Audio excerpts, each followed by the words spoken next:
আপনাদের সাথে একটি গত দিনের একটা গল্প শেয়ার করি। গতদিন আমার কাছে এক ভাই এসেছেন ইনকাম ট্যাক্স রিটার্ন দাখিল করার জন্য। তো উনি ওনার গত বছরের দেওয়া ফর্ম, সাবমিটকৃত ফর্ম, তারপরে সার্টিফিকেট আর অ্যাকনলেজমেন্ট স্লিপ নিয়ে আসছেন। তো ভেরি গুড, আমি তার ফর্মটা নিলাম। নিয়ে উনি আমাকে বললেন যে ভাই, আমি গত বছরে আমার বাড়ির পাশের কম্পিউটার দোকান থেকে অনলাইনে আয়কর রিটার্ন দাখিল করেছিলাম। আবার তিনি আমাকে একটু জোর গলায় শুনিয়ে বললেন যে ভাই, আপনার চার্জ কত? গত বছর কিন্তু আমি ওনাকে 200 টাকা দিছি। তখন আমি ওনার কথা একটু মনে মনে হাসলাম। তো ওনাকে বললাম, ভাই আপনি বসেন, আমি দেখতেছি, টাকা পয়সা নিয়ে চিন্তা করিয়েন না। তো ওনার ফর্মটা আমি দেখলাম যে গত বছর উনি কী কী তথ্য দিয়েছে, ফর্মটা দেখা জরুরি। তো দেখলাম যে ওনার মোট একটা আয়ের হিসাব এবং ব্যয়ের হিসাব দেওয়া আছে এবং হাতে কত টাকা জমা, এই 3টা সংখ্যা লেখা আছে। আর অনলাইনে ইনকাম ট্যাক্স দাখিল করে দিয়েছিল, সাথে সাথে উনি স্লিপ আর এক সার্টিফিকেটও পেয়ে গিয়েছিলেন।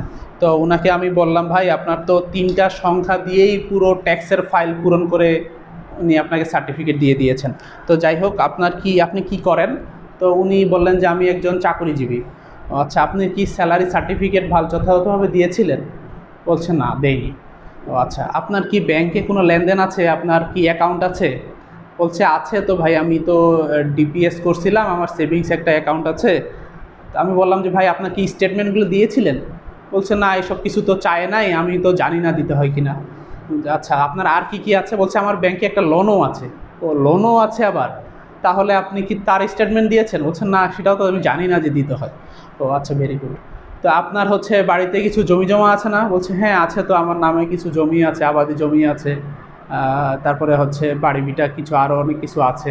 তো সেগুলার কি তথ্য আপনি দিছেন? সেগুলার আপনার দাগ নাম্বার, খতিয়ান নাম্বার সহ, জমির পরিমাণ সহ কি আপনি তথ্যগুলো দিয়েছেন? বলছে না, ওইগুলো দিতে হয়, আমি তো জানিই না।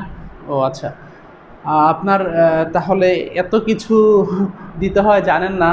আপনার ভাগ্য ভালো যে আপনার ফাইলটা অডিটে পড়ে নাই।